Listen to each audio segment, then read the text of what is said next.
Hi, it's Annie Simon Layton doing my daily domestic violence video diary. It has not been a good day. No violence, but the emotional abuse is an ongoing thing, and he never assures me of anything except that I can rest assured that I will encounter more of the same. After we made some very serious and promising steps to eliminate the negativity from our relationship, apparently his sickness goes far deeper than I imagined, and unfortunately he appears to have an evil twin living within. I'm being generous by not saying that he himself is 100% always evil, which he's not always. For instance, I've been stating for several days now that Bill, I call him my Lovey, was supposed to make a huge Mea Culpt phone call to my son last week, last year, last month, the year before, yesterday, tonight.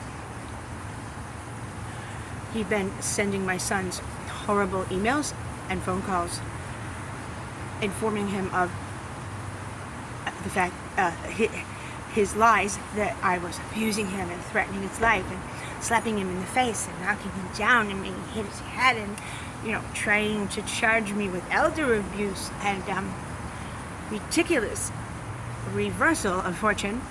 It's called projection. He's got a good healthy dose of that defense mechanism. My son had taken his calls a couple of times before, whereby Bill promised me he would fess up. He was such a lame ass on the phone and a pushover. He didn't do what he was supposed to do. So I've been begging him to call back and make another shot at him. So we sent him a couple emails, my son, stating that we would like to know what is the best time to call him, so as to be super respectful, of his time and his schedule and his emotions.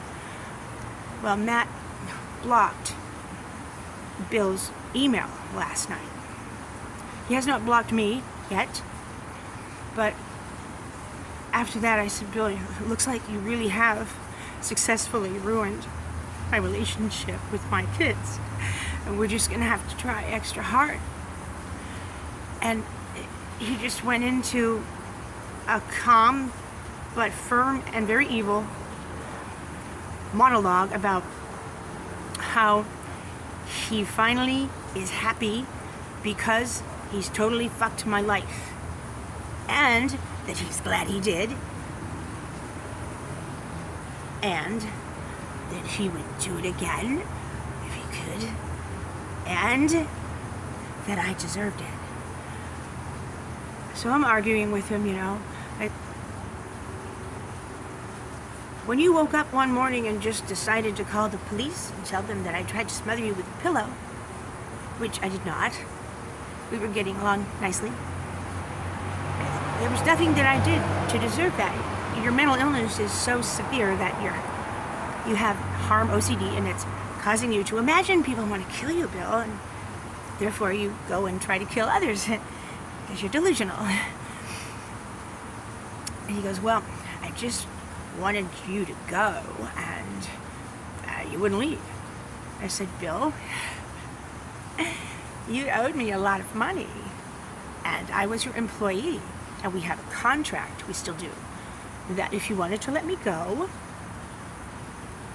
besides, you're not supposed to sleep with your employees or propose marriage to them while they're your employee and sleep with them.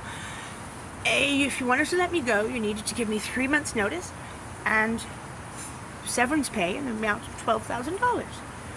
But you are too cheap to do that. So what? You thought you'd throw me in jail?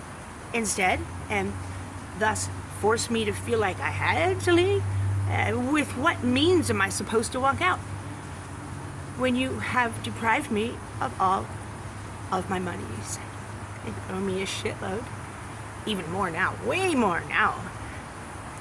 He's trying to do a self-help eviction and fire an employee for no reason because he was addicted to sex with people that he should not be fooling around with. Really bad people from the gutter. Mentally ill drug addicts who are homeless and raping and robbing people all over town. That's who likes to fool around with. I said, but now you're 4 years older and you've changed. You don't want that lifestyle anymore. That's why we got married finally. And he just looked at me like,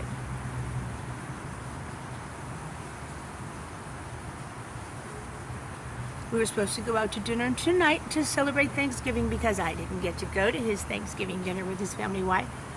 That family is mine too, by the way. They just don't know it. Because if I ever get in the presence of his family or his friends, then I might just tell them some truth that would make him look like a fool.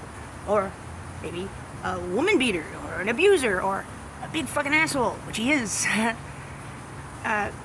So I never get to go because he's isolating me. That's part of the abuse process.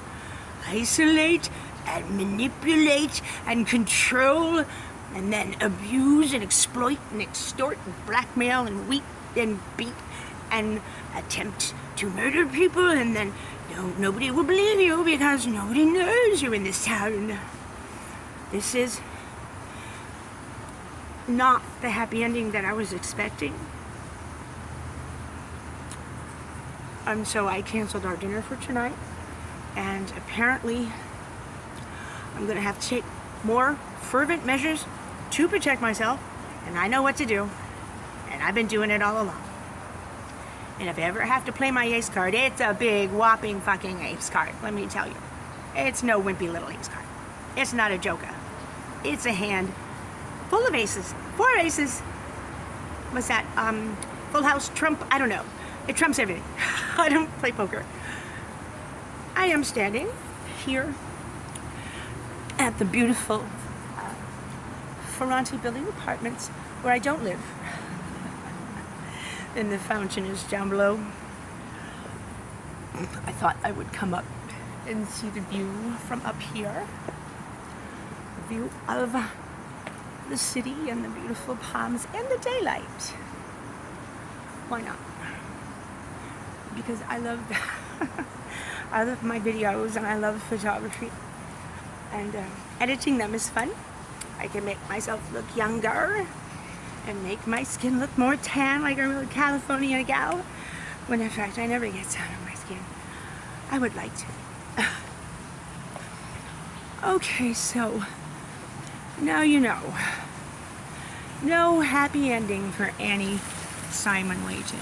Well, if Bill thinks he's going to walk away from this scot-free, in the end, in the long run, he's got another thing coming. Because I'll always have those ace cards to play. But he has no conscience, or he's never going to pay any attention to me. And I don't ever make any threats. That's the one thing you don't do with a narcissist. You don't ever make threats. It pushes them to the next level. They don't like threats. Never threaten a narcissist. And don't think that I'm not studying narcissism religiously on a website called Quora. Tells you everything you need to know about a narcissist, but we're afraid to ask. There's a good line right there. What are you going to do? Well, I'm going to keep on working on my home and on my book of poetry and on other literary pursuits I have simmering beneath the surface of my so white, lily white skin. Oh God. Life is what you make of it, they say. So if I want tomorrow to be different than today, I have to do something different to assure myself of a better tomorrow. what am I gonna do? Well, I don't want to, jinx it and give it away early in the game. But I assure you, once I'm doing it, I have done it, and it works, you will be the first to know. This is Ann Simon Layton signing off. Downtown LA. Broken, busted but not broken. Security, take me away. I can't take this anymore. Give me the rubber room now.